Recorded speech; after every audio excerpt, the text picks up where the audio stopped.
2024 সালে ভারতে মুসলিম বিদ্বেষ বেড়েছে। বছরটিতে ভারতের সংখ্যালঘুদের প্রতি বিশেষ করে মুসলমানদের বিরুদ্ধে বিদ্বেষমূলক বক্তব্যের ঘটনা 74% বেড়েছে। এর মধ্যে গত বছর ভারতের জাতীয় নির্বাচনের সময় এই ধরনের ঘটনা ব্যাপকভাবে বৃদ্ধি পেয়েছে। ওয়াশিংটন ভিত্তিক গবেষণা সংস্থা ইন্ডিয়া হেডল্যাব গত সোমবার তাদের প্রকাশিত প্রতিবেদনে এই তথ্য জানিয়েছে। গবেষণার প্রতিষ্ঠানটি 2024 সালে 1165টি বিদ্বেষমূলক বক্তব্যের ঘটনা নথিভুক্ত করেছে। তবে আগের বছর এই সংখ্যা ছিল 668। রাজনৈতিক সমাবেশ, ধর্মীয় শোভাযাত্রা, প্রতিবাদ মিছিল এবং সাংস্কৃতিক অনুষ্ঠানের মতো বিভিন্ন ইভেন্টে এই ধরনের বিদ্বেষ ছড়ানো হয়েছে বলে প্রতিবেদনে উল্লেখ করা হয়েছে। ইন্ডিয়া হেডল্যাব জানিয়েছে, প্রতিবেদনে তারা জাতিসংঘের হেড স্পেসের সংজ্ঞা ব্যবহার করেছে। এটি এমন ভাষাকে বোঝায় যা ধর্ম, জাতি, জাতীয়তা, বর্ণ বা লিঙ্গের ভিত্তিতে কোনো ব্যক্তি বা গোষ্ঠীর প্রতি বিদ্বেষপূর্ণ বা বৈষম্যমূলক মনোভাব প্রকাশ করে। হেডল্যাবের গবেষক দল জানায়, 2024 সালে ভারতের সাধারণ নির্বাচন অনুষ্ঠিত হয়। 19 এপ্রিল থেকে 1 জুন পর্যন্ত 7 ধাপে নির্বাচনের ভোট গ্রহণ সম্পন্ন হয়। এই নির্বাচনী বছরে 2023 সালের তুলনায় বিদ্বেষমূলক বক্তব্যের ধরন থেকে আলাদা ছিল। অর্থাৎ নির্বাচনের সময় রাজনৈতিক প্রতিযোগিতা বেড়ে যায়। সেই সঙ্গে রাজনৈতিক দল ও নেতারা নিজেদের সমর্থন বাড়াতে বিভিন্ন কৌশল অবলম্বন করে। এই প্রতিযোগিতার অংশ হিসেবে দেশটিতে মুসলিম বিদ্বেষ ছড়ানো হয়। এ বিষয়ে জানতে চাইলে ওয়াশিংটনে ভারতীয় দূতাবাস তাৎক্ষণিক কোনো মন্তব্য করেনি।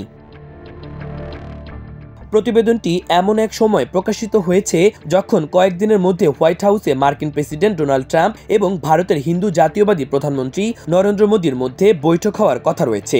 হিউম্যান রাইটস ওয়াচ ও অ্যামনেস্টি ইন্টারন্যাশনাল সহ মানবাধিকার সংগঠনগুলো মোদী সরকারকে ভারতের সংখ্যালঘুর প্রতি অন্যায় আচরণের জন্য দায়ী বলে অভিযুক্ত করেছে। মোদী সরকার ও তার দল বিজেপি ধর্মীয় কারণে বৈষম্যমূলক নীতির অভিযোগ অস্বীকার করেছে। তারা বলেছে, খাদ্য ভর্তুকি প্রকল্প ও বিদ্যুতায়ন কর্মসূচির বিষয়ে তাদের নীতিগুলো সব ধর্মের ভারতীয় নাগরিককে সুবিধা দিয়েছে। ইন্ডিয়া হেডল্যাব জানিয়েছে, গত বছরের 1/3 মুসলিম বিদ্বেষী বক্তব্য দেওয়া হয়েছে 16 মার্চ থেকে 1 জুনের মধ্যে, যা ছিল নির্বাচনী প্রচারের সবচেয়ে চূড়ান্ত সময়কাল। বিশেষ করে মে মাসে বিদ্বেষমূলক বক্তব্যের সংখ্যা উল্লেখযোগ্যভাবে বেড়েছে। গবেষক দলটি ভারতের প্রধানমন্ত্রী নরেন্দ্র মোদীর এপ্রিল মাসের এক বক্তব্য উদ্ধৃত করেছে, যেখানে তিনি মুসলমানদের অনুপ্রবেশকারী ও বেশি সন্তান জন্ম দেয় বলে মন্তব্য করেন।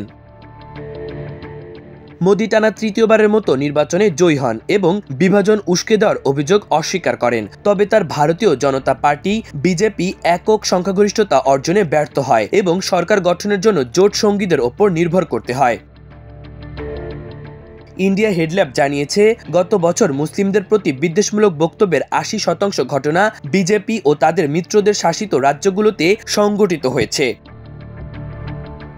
ইন্ডিয়া হেডল্যাব নামে সংস্থাটি প্রতিষ্ঠা করেছেন যুক্তরাষ্ট্রভিত্তিক কাশ্মীর সাংবাদিক রাকিব হামিদ নাইক। এটি central for the study of organized hate নামক ওয়াশিংটন ভিত্তিক অলাভজনক গবেষণার প্রতিষ্ঠানের একটি প্রকল্প।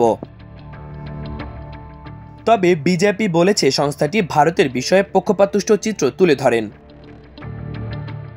ভারতের সংখ্যালঘুদের দুরবস্থার বিষয়ে উল্লেখ করতে গিয়ে মানবাধিকার কর্মীরা 2019 সালে নাগরিকত্ব আইন, যাকে মৌলিকভাবে বৈষম্যমূলক বলে অভিহিত করেছে জাতিসংঘ, ধর্মান্তর বিরোধী আইন যা সংবিধান স্বীকৃত বিশ্বাসের স্বাধীনতাকে চ্যালেঞ্জ করে এবং 2019 সালে মুসলিম সংখ্যাগরিষ্ঠ কাশ্মীরের বিশেষ মর্যাদা বাতিলের বিষয়গুলোর কথা তুলে ধরেন। মাহবুবুর রহমান ইমন, আমার দেশ।